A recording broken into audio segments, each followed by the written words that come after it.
रीवा शहर की दो प्रमुख जन समस्याओं विस्थापित परिवारों के पुनर्वास और लगातार बढ़ रही जल भराव की समस्या को लेकर 8 जुलाई को संभागीय आयुक्त कार्यालय का वृहद घेराव किया जाएगा। इस संबंध में आयोजित प्रेस वार्ता में आंदोलन ने आयोजकों ने प्रशासन से दोनों मुद्दों पर शीघ्र और प्रभावी कार्यवाही की मांग की। प्रेस वार्ता में वक्ताओं ने कहा कि शहर की विभिन्न बस्तियों से विस्थापित किए गए सैकड़ों परिवारों के सामने आज आवास, रोजगार और बच्चों के भविष्य का गंभीर संकट खड़ा हो गया है। उनका कहना था कि इसमें से अनेक परिवार 40 से 50 वर्षों से संबंधित क्षेत्रों में निवास कर रहे हैं। उन्होंने मांग की सभी प्रभावित परिवारों का सर्वे कराकर उन्हें उचित मुआवजा अथवा वैकल्पिक आवास उपलब्ध कराया जाए ताकि कोई भी परिवार बेघर ना रहे। वक्ताओं ने शहर में लगातार बढ़ रही जल भराव की समस्या को भी गंभीर बताते हुए कहा कि हल्की बारिश में ही कई सड़कें और कॉलोनियां जलमग्न हो जाती हैं। अनेक क्षेत्रों में नालियों का अभाव और जल निकासी की समुचित व्यवस्था नहीं होने से आम नागरिकों को आवागमन, स्वास्थ्य और दैनिक जीवन में भारी परेशानियों का सामना करना पड़ता है। उन्होंने मांग की शहर में स्थायी जल निकासी व्यवस्था सुनिश्चित की जाए, आवश्यक नालियों का निर्माण कराया जाए तथा जल भराव वाले क्षेत्रों में तत्काल सुधारात्मक कार्य शुरू किया जाए। आयोजकों ने कहा कि इन दोनों जनहित के मुद्दों पर प्रशासन का ध्यान आकर्षित करने के लिए 8 जुलाई को संभागीय आयुक्त कार्यालय का वृहद घेराव किया जाएगा। उन्होंने शहर के नागरिकों, सामाजिक संगठनों, युवाओं और विभिन्न वर्गों से बड़ी संख्या में आंदोलन में शामिल होने जनहित की इस मुहिम को समर्थन देने की अपील की है।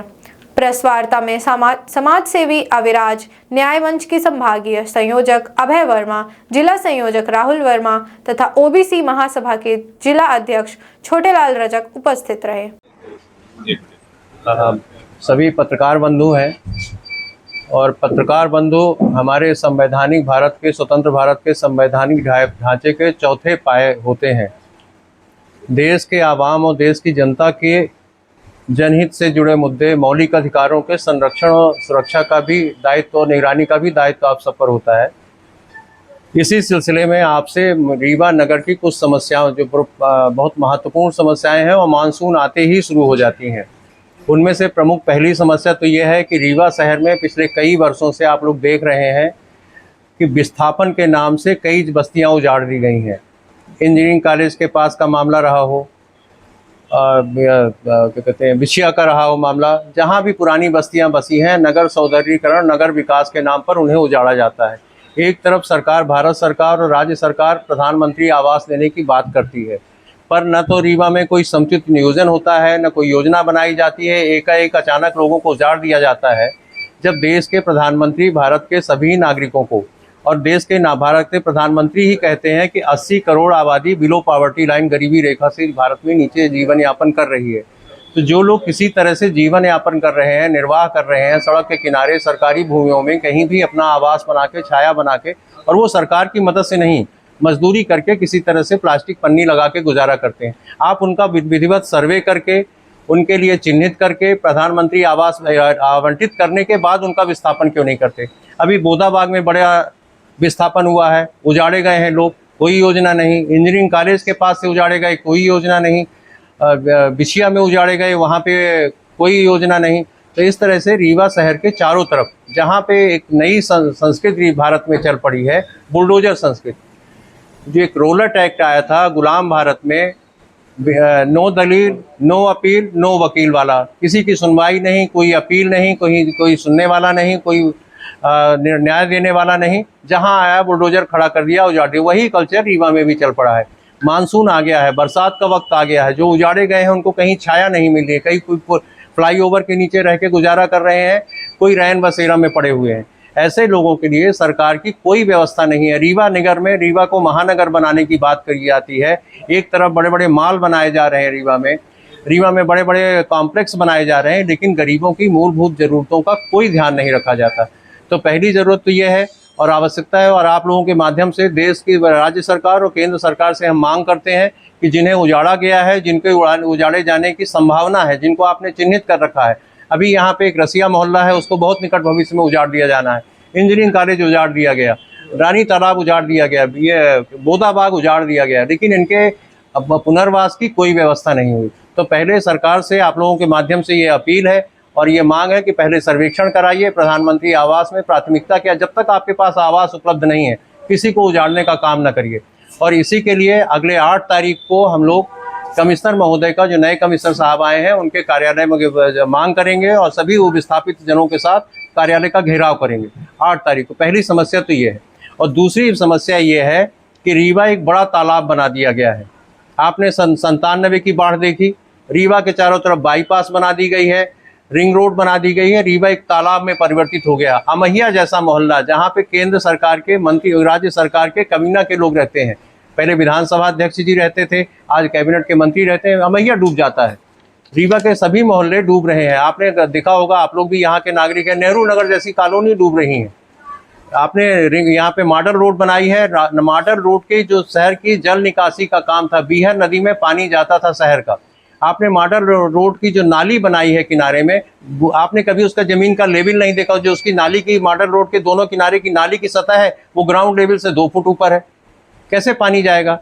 आपने जो बिछिया वाली रोड बनाई है, गोविंदगढ़ रोड बनाई है, नई रोड बनी है, उसकी जो रोड नाली बनी है रोड के किनारे, वो वहाँ के आप लोग अगर गोविंदगढ़ गए होंगे तो देखा होगा सतह से 2 मीटर 2 फुट 3 फुट ऊपर है।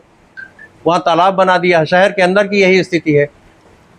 रीवा शहर जरा सा पानी गिरता है तो कभी लिपनिया डूबने लगता है, कभी ये कृषि मंडी बनी है, कृषि उपज मंडी, रीवा शहर की बीहर नदी में चारों तरफ से अतिक्रमण हो रहा है, इसके संबंध में कोई बात नहीं हो रही। तो इन्हीं सब मुद्दों को लेके हम लोग अगले 8 तारीख को रीवा के पीड़ित परिवारों के साथ कमिश्नर महोदय को ज्ञापन देंगे और कमिश्नर साहब का घेराव करेंगे। और बाकी बातें, शेष बातें हमें अविराज सिंह जी हैं जो इसके प्रायोजक हैं और प्रवर्तक हैं, और अविराज जी आपको जानकारी देंगे विशेष। देखिए, जिस प्रकार से आदरणीय अभय वर्मा जी, जो कि न्याय मंच के संभागीय संयोजक हैं, आपके नेतृत्व में, आदरणीय राहुल वर्मा जी के नेतृत्व में, जो कि 8 तारीख को संभागीय कमिश्नरी कार्यालय का घेराव होना है। आदरणीय अभय वर्मा जी ने जिस प्रकार से बताया कि जो विस्थापित पिछले दिनों हुए कई परिवारों को किया गया, ऐसी जानकारी है जैसे हमारे आकाश रावत जी यहाँ पे बैठे हुए हैं कि ऐसे कई परिवार भी वहाँ थे जो कि पिछले 40, 50, 60 वर्ष से रह रहे हैं। उनके लिए कोई ऐसी कोई समुचित व्यवस्था नहीं की गई कि उनको पहले ये जानकारी दी जाए या उनका कहीं सर्वे कराकर उनको उचित मुआवजा, उचित मकान दिलवाया जाए कहीं पे, जहाँ उनकी एक बेहतर व्यवस्था हो सके। ऐसे में उनके कई परिवारजनों का, जो कि कई लोग बेरोजगार हो गए, जो कई लोग फ्लाईओवर के नीचे निवासरत हैं, जो कई लोग इधर उधर कहीं ना कहीं अपने छत ढूंढ रहे हैं कि हमें कहीं ना कहीं रहने का मौका मिले। तो इन सभी पीड़ित परिवारों के साथ हम 8 तारीख को संभागीय कमिश्नरी कार्यालय का घेराव कर रहे हैं। और दूसरी बात, जिस प्रकार से आदरणीय ने बताया कि रीवा शहर में जिस प्रकार से जल भराव की समस्या है, बीते 2 दिवस पूर्व आप अगर आधे 1 घंटे की बारिश देख ले तो शहर का हृदय स्थल है सिरमौर चौराहा और कॉलेज चौराहा। 2 घंटे की बारिश में, आधे 1 घंटे की बारिश में वो पूरी तरीके से लबालब हो जाता है, वो तालाब बन जाता है। तो केवल ये एक समस्या केवल कॉलेज चौराहा और सिरमौर चौराहा की नहीं है, कई ऐसी बस्तियां भी है रीवा शहर में जहाँ पे तो नालियां ही नहीं है। तो इन सभी मांगों को लेके हम आगामी 8 तारीख को, मतलब परसों बुधवार के दिन 12 बजे संभागीय कमिश्नरी कार्यालय का घेराव करने जा रहे हैं। कुमार रावत है, मैं नीम चौराहा बोदाबाग में रहता हूँ। जैसा कि हम लोग वहाँ पे 90 सालों से रह रहे थे, हमारे पूर्वज रह रहे थे। आज हम तीसरी पीढ़ी, हमारे लोग का घर गिरा दिया गया, न हम लोगों को व्यवस्थित किया गया, ना सही मुआवजा दिया गया। आज देखिए वहाँ पे पूरे बस्ती साफ़ हो चुकी है। कुछ घर ऐसे बचे हैं जो अपनी झोपड़ी बना के वहाँ पे रह रहे हैं, उनके घर पे पानी भर रहा है, न कोई देखने वाला है क्या खा रहा है क्या पी रहा है, न उनका कोई ध्यान दे रहा है। तो हम यही चाहते हैं कि जिस तरह से भी व्यवस्था नहीं, उनकी व्यवस्था हो जाए, उनको घर दे दिया जाए। अभी क्या कहते हैं, SDM सर आए थे, उन्होंने बोला कि यहीं पे आपका घर बनेगा आवास का, तभी वहाँ कुछ हो भी नहीं रहा है और लोग वहाँ पे जो रह रहे हैं तो झोपड़ी मड़ैया बना के बस रह रहे हैं, कोई व्यवस्था तो है नहीं बस।